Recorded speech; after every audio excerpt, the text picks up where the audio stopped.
Asalamualaykum wa rahmatullahi wa barakatuh, everyone. Today, inshallah, we're gonna go through Surah Naas, the last surah in the Quran. First of all, what is the wisdom of having this as the last surah in the Quran? Well, Allah knows best, but perhaps one of them is what the scholars mentioned, that anyone who reaches Surah Naas has gone through the whole Quran before that. And if they were sincere, they would have tried to practice what the Quran says. They would have recognized their Lord, they would have recognized their religion, and become taqi, a pious, good human being. Yet even those who are pious can slip. So this surah is a protection for them, that before the Quran is completed, if you benefited from it, read these surahs as means of protections for you, so you are not misguided afterwards, after the completion of this noble book. قُلْ أَعُوذُ بِرَبِّ النَّاسِ, say, I seek refuge with the Lord of mankind. Malikin Nas, with the King and Owner of mankind. Ilahin Nas, with the God of mankind. First question, why does Allah subhanahu wa ta'ala mention these three? What is the link between these three? The scholars give two explanations. First of all, by Allah subhanahu wa ta'ala saying He's the Lord of mankind, Allah is telling us that in Arabic the word Rabb covers one who nourishes and takes care of you. Allah is telling us that He is there to take care of us. He brings us into being, and He looks after us, and He's given us the tools to live, whether that's in the form of oxygen, physically to live, or whether that's in the form of parents who can look after us and teach us manners, or whether that's spiritually living by giving us the Quran and by sending His messengers. That is linked with the quality of Malikin Nas, the King and Owner of mankind. Allah is telling us, although He looks after us, He's also our King and Owner. He will judge where we go. He has ultimate control. He may decide to put us in hell if we don't take care of ourselves and behave in the right way as He wants. And hence Allah subhanahu wa ta'ala combines those two qualities in a way, encouraging us in one and warning us in the other. And putting those two together, a person knows that Allah is the one who's brought him into existence, and Allah ultimately will decide what happens to us. The next quality should be added to that person, Ilahin Nas, God of mankind. The time has come for you to worship your Lord. That's the first explanation of why those three are linked. Yet scholars give another explanation also. They say, when Allah mentions the first mankind, He refers to young children. When He mentions the second mankind, He refers to adults in their prime, and especially during the teenage years and the years followed. And when He mentions the third Nas, He refers to them when they are much older and mature and wise. How did the scholars arrive at such a conclusion? Well, they say, notice, with the first Nas, mankind, Allah mentions Rabbin Nas, one who takes care, one who nourishes, and that's normally done for children. And with the second one, the Owner and King is mentioned. Why this attribute? How is that connected to teenagers and people in their prime? Allah is telling us that don't be too rebellious, because I own you, because this is the age where people are most rebellious.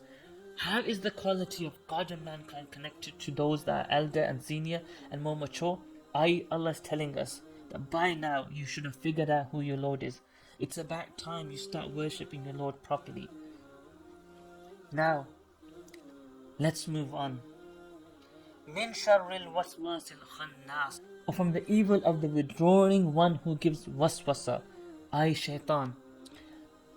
Shaykh Muhammad Al-Amin Al-Mukhtar Al-Shinqiti mentions a very interesting point.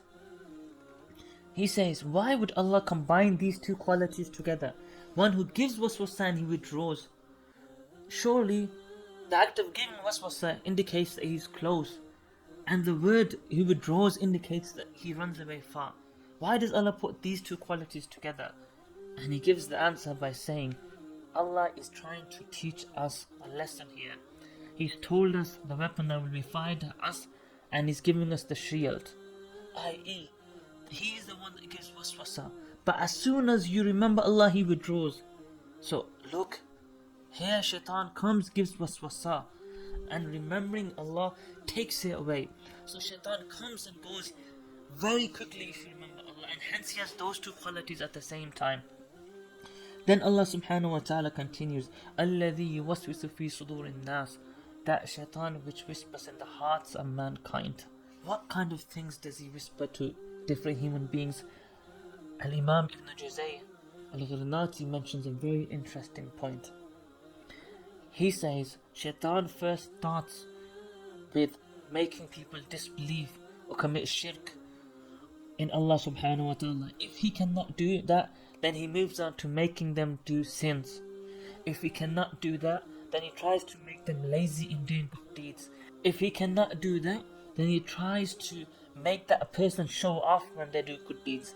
And if he cannot do that, then he makes the person feel prideful and arrogant by making him think that, oh, I've done this good deed and that good deed.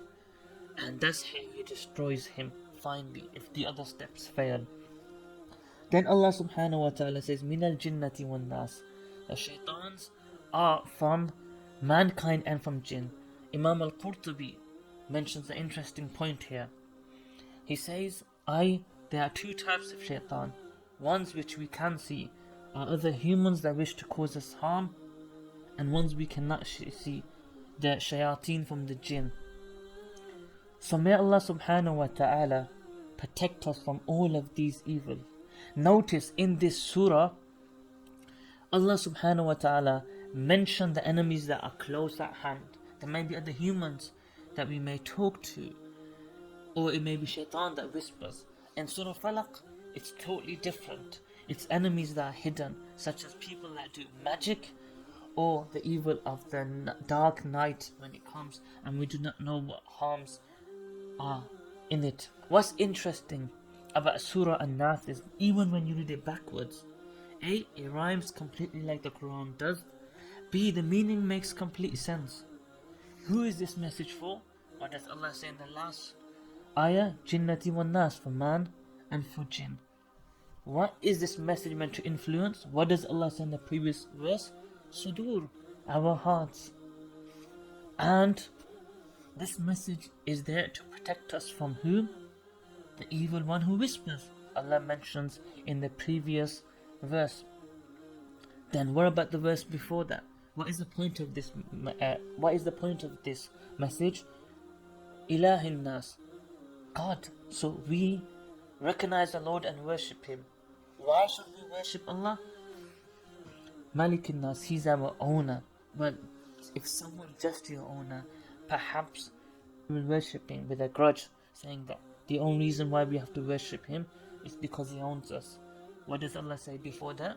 Rabbin nas. No, He's your creator, He's your cherisher, He's your sustainer. And the fact that this surah makes perfect sense when you read it backwards, perhaps is an indication that as soon as you finish the Quran, go and start it again. For all your life, read it again and again. And if you keep doing so, your life will make sense from the beginning till the end. Surah Naas makes sense both ways, whichever way you read it. So let's make sure that our lives make sense from beginning till the end by keeping to this amazing message from the one true only God, Allah subhanahu wa ta'ala. Wassalamu alaikum wa rahmatullahi wa barakatuh.